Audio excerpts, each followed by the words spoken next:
नमस्कार दोस्तों, आपका एक बार फिर से स्वागत है। और उम्मीद करता हूँ लास्ट वीडियो में इंटरनेट कैसे काम करता है आप लोगों को समझ में थोड़ा बहुत तो आया ही होगा। इतना बुरा भी नहीं पढ़ाता हूँ मैं भाई, ठीक है।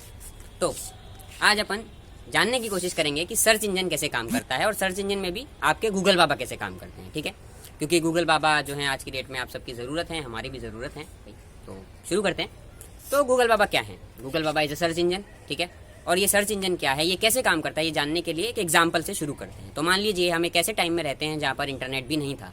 देखिए, मानना क्या है, अब ऑक्सीजन नहीं है, इंटरनेट नहीं था, कोई बहुत बड़ी बात तो नहीं। तो इंटरनेट नहीं था, ठीक है। तो अब आपको जाना है, आप एक लोकेशन पे हैं, जो लोकेशन है ए, यहाँ पर है लोकेशन बी, और आपको जाना है लोकेशन सी, ठीक है। अब इस सिचुएशन में कहानी कुछ ऐसी है कि आप ए से बी तक तो जा सकते हैं क्योंकि आपको रास्ता पता है, पर आप सी तक नहीं जा सकते। अब सी पर जाना है तो आप क्या सोचेंगे? शायद ये है कि एक काम करते हैं, पहले बी पर पहुंचते हैं और वहाँ किसी भी बंदे से जो सी का रास्ता जानता हो उससे पूछ लेंगे तो सी पर पहुंच ही जाएंगे। बिल्कुल ठीक, बिल्कुल ठीक। तो ये जो बंदा बी पे हमें रास्ता बताने वाला है, it is the person, we can say कि ये हमारा सर्च इंजन है, ठीक है। अब ये सर्च इंजन जो है, इसका काम है कि सही समय पर जब कोई भी क्वेरी आती है, जो भी आप गूगल पे सर्च बॉक्स में डालते हैं, उसका सही से आई शुड से अच्छे से अच्छा रिस्पॉन्स दिखाना, ठीक है। तो ये सर्च इंजन का काम है। अब ये कैसे काम करता है? तो भैया बहुत सारे सेट ऑफ रूल्स होते हैं, बहुत सारे सेट ऑफ एल्गोरिदम्स पीछे काम कर रहे होते हैं। उसमें से कुछ के बारे में जो गूगल ने डिस्क्लोज़ किए हैं हम अगले वीडियो में बात करेंगे। बट अभी उससे पहले ये प्रोसेस किस तरीके का होता है, तो इसको जानने के लिए अपन एक और एग्जाम्पल लेते हैं, ठीक है। अब ये एग्जाम्पल कुछ ऐसा है कि मान लीजिए आपको खरीदने हैं जूते, ठीक है। अब जूते खरीदने के लिए आपने सोचा कि ऑनलाइन, मतलब आप डालते होंगे कि बेस्ट शूज़ अंडर ₹999 और 999, मतलब 9999, मतलब जो भी आपका बजट है, ठीक है। ऐसा कुछ करके कुछ रिजल्ट्स आते हैं, कुछ अमेजोन के, कुछ फ्लिपकार्ट के, कुछ वेबसाइट्स के लाइक बाटा, और जो भी मतलब आपके रिजल्ट्स आते हैं, ठीक है। तो ये कैसे आते हैं? तो ये आने के पीछे तीन मोटे मोटे स्टेप्स काम करते हैं, ठीक है। अब अगर मैं इनकी थ्योरी में जाऊँ तो ये होते हैं आपके क्राउलिंग, इंडेक्सिंग और रिट्रीवल, ठीक है। बट इनका असल मतलब क्या है, इसको जानने की अपन कोशिश करते हैं, ठीक है। तो अब सोचिए कि आप एक नए इलाके में रहने गए, ठीक है, और वहाँ पर आपने अपना नया धंधा खोला, वही जूते वूते का। तो अब लोग आपके पास पहले जिस दिन आपने दुकान खोली होगी उसी दिन तो आएंगे नहीं, अगले दिन भी शायद ना आए। जब तक लोगों को पता नहीं चलेगा कि हाँ भाई यहाँ का सामान अच्छा है, बढ़िया है, एक नंबर है, तब तक वो नहीं आने वाले, ठीक है।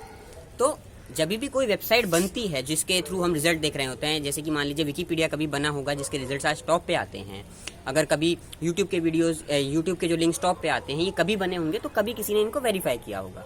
अब ये किसने वेरीफाई किया होगा? तो ये वेरीफाई किया होगा गूगल के सर्च इंजन ने, ठीक है।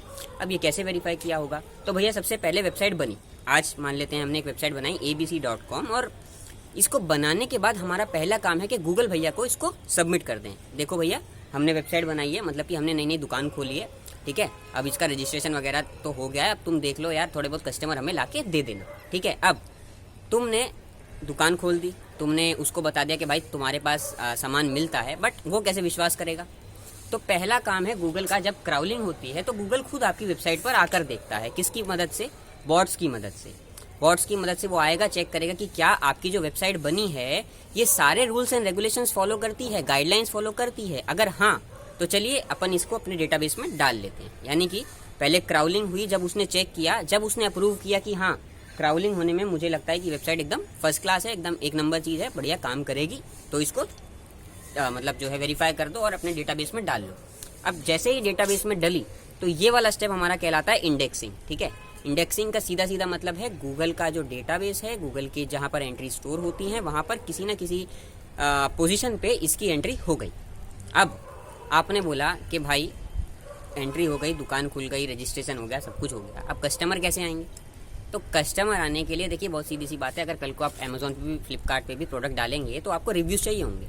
तो बिल्कुल ऐसे ही, पागल है कर, हाँ, तो बिल्कुल ऐसे ही, ठीक है। अब आपको ये करना है कि जैसे ही आपकी वेबसाइट वहाँ पर गई, अब आप कुछ लोगों से खुलवाएंगे उस वेबसाइट को। अब उनका कैसा एक्सपीरियंस है, ये गूगल के मशीन लर्निंग एल्गोरिदम्स और जितने भी अलग अलग एल्गोरिदम्स है, like for example humming bird algorithm हो गया आपका, मोबीगेडन एल्गोरिदम हो गया आपका, और ऐसे करके 7-8 एल्गोरिदम्स हैं जिसकी लिस्ट मैं अभी यहाँ पर डिस्क्रिप्शन में दे दूंगा। तो वो एल्गोरिदम्स के बेस पे ये पूरा का पूरा सर्च काम कर रहा है, ठीक है। अब जो थर्ड स्टेप है, यानी कि जो हमारा रैंकिंग एंड रिट्रीवल है, ये तय करता है कि आपकी जो वेबसाइट है, जो रिजल्ट्स आप देख रहे हैं, क्या ये सही रिजल्ट है, यानी कि फॉर एग्जांपल अभी आपने अगर सर्च किया how to make money online, तो इसमें कुछ रिजल्ट्स आते होंगे, पहले पेज पे 10 रिजल्ट्स के करीब आते होंगे, और 2 जो है उनके ऊपर एड्स वाले आते होंगे और एक आधा नीचे एड्स वाला आता होगा। तो अब ये जो रिजल्ट्स आ रहे हैं, these results are based upon the authenticity of these of the people who are been updating the websites और ब्ला ब्ला ब्ला, जो भी यहाँ पर कंटेंट आ रहा है।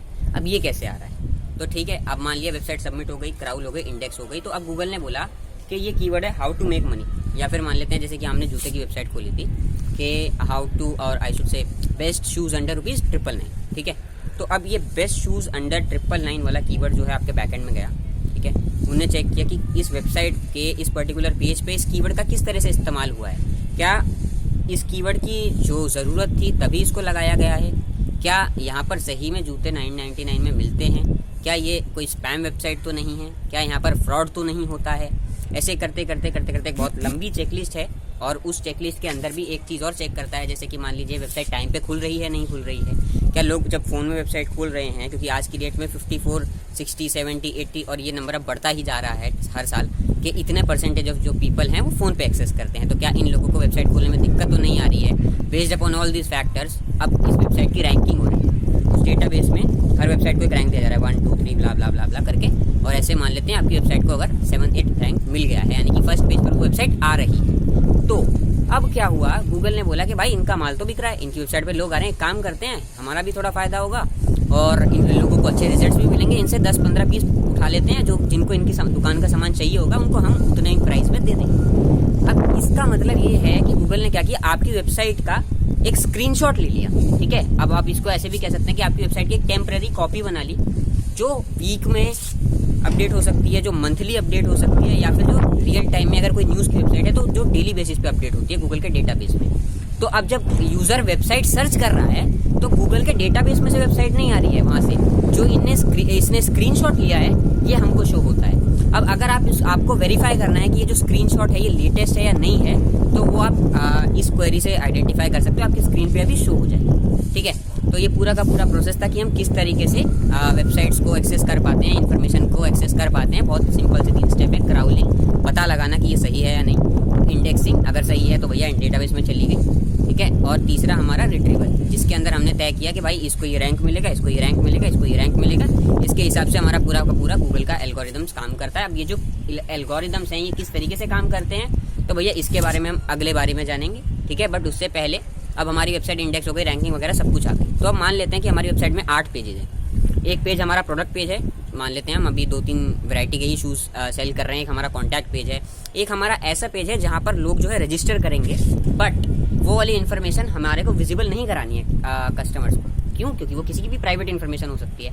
अब हम क्या करेंगे, तो गूगल को हमें ये बताना पड़ेगा कि भाई ये वाली इन्फॉर्मेशन तुम इस्तेमाल करो रैंक करने के लिए, दिखाने के लिए, पब्लिक करने के लिए, बट ये वाली इन्फॉर्मेशन इस्तेमाल मत करो। अब ये काम होता है एक फाइल का जिसको हम कहते हैं रोबोट फाइल, ROBOTS.txt फाइल। अब ये कैसे दिखती है तो ये भी आपकी स्क्रीन पर अभी आ जाएगी, ठीक है। कुछ नहीं होता है इसके अंदर हम 2 रूल्स लगाते हैं, अलाउ, डिसअलाउ, और सर्च इंजन का नाम। अगर हमारे को सारे सर्च इंजन के लिए काम करना है तो स्टार, नहीं तो पर्टिकुलर सर्च इंजन का नाम, जैसे कि गूगल के सर्च इंजन का नाम है यहाँ पर गूगल बॉट, ठीक है। तो ऐसे हम लिख देते हैं इस पेज को अलाउ करो, इस पेज को अलाउ मत करो, इस पेज को अलाउ करो, इस पेज को अलाउ मत करो, ठीक है। तो इस तरह से हमारा ये चीज़ सॉर्ट हो गया। और अब इसके बाद क्या होता है कि जब आप इस चीज़ को करते रहेंगे, सर्च इंजन हमारा काम कर रहा है, हमारी वेबसाइट रैंक करने लग रही है। बट अब क्या हुआ, एक टर्म आती है सर्च इंजन ऑप्टिमाइजेशन, ठीक है। अब ये टर्म क्या है तो इसको समझने के लिए फिर अपन एक और एग्जांपल पे आते हैं। तो मान लीजिए आपने नॉन IIT किसी भी कॉलेज से बढ़िया से अपना कोई भी जॉब मतलब कोई भी कोर्स कर लिया, ठीक है। अब आपको चाहिए नौकरी और अच्छी कंपनी में चाहिए नौकरी, मान लेते हैं माइक्रोसॉफ्ट, गूगल, ठीक है, HP, जो भी है। अब हर कंपनी का अपना एक एलिजिबिलिटी क्राइटेरिया होगा, ये सुनो।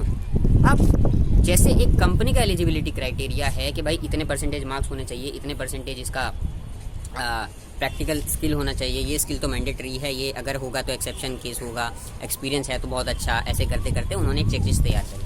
अब वहाँ पर आए भाई 100 कैंडिडेट्स, यानी कि मान लेते हैं जैसे कि 100, 200, 300, 400 वेबसाइट्स, यानी लाखों वेबसाइट्स आती हैं। तो गूगल ने बोला कि एक काम करते हैं यार, अपने को सबको नौकरी दी तो जाएगी नहीं, 20 लोगों को नौकरी देनी है जो पहले 2 पेजेस पे, क्योंकि उन्हीं पे रिजल्ट्स आते हैं। तो इसने बोला सबकी एलिजिबिलिटी क्राइटेरिया चेक करो, आपने कर लिया, सबके सेम। अब इसने बोला ये चेक करो कि किस में दम है असल में, मतलब कि जैसे कि हम कहते हैं ना कि आपके रिज्यूमे से बड़ा क्या है आपके पास, वो बताइए। तो उन्होंने बोला कि भाई ये तो रिज्यूमे हो गया, इसमें एक्सपीरियंस वगैरह दिख रहा है, लेकिन मेरे पास ये स्किल है, ये मेरे पास एक्स फैक्टर्स हैं। अब जिस वेबसाइट के पास वो एक्स फैक्टर्स भी हैं, गूगल ने बोला तुम्हें नौकरी दूंगा पहले पेज पे, पहले रैंक। तो इस तरीके से जब हम अपनी वेबसाइट्स को ऑप्टिमाइज करते चलते हैं, सारी गाइडलाइंस फॉलो कराते चलते हैं, सारे एलिजिबिलिटी क्राइटेरियाज को पास आउट करते चलते हैं, उसके बाद भी अगर हम अपनी वेबसाइट में कुछ ऐसा दे सकते हैं जो कस्टमर को बहुत सही वैल्यू दे रहा है, तो ये पूरा प्रोसेस कहलाता है सर्च इंजन ऑप्टिमाइजेशन, जिसके तहत अगर आप ये करते हैं तो आपको एडवर्टाइजिंग की इतनी ज़रूरत नहीं है, पर आप ऑर्गेनिकली खूब अच्छा खासा ट्रैफिक कमा सकते हैं अपनी वेबसाइट पे, जिसके थ्रू आप एडसेंस रेवेन्यू भी कमा सकते हैं, जिसके थ्रू आप मल्टीपल ऑप्शंस को डिस्कवर कर सकते हैं पैसा कमाने के। तो उम्मीद करता हूँ कि ये वीडियो आपके काम आया होगा और डिटेल में अपन जानेंगे इसको, और अगर आपको जानना है तो एल्गोरिथम्स पे अगले वीडियो में बात करने वाले हैं। बाकी इस वीडियो का पूरा थ्योरी कॉन्सेप्ट, एक एक चीज़ और प्रैक्टिकल जो भी स्क्रीनशॉट के साथ आपको ज़रूरत है पढ़ने की, वो लिंक डिस्क्रिप्शन में आप जाके पढ़ सकते हैं।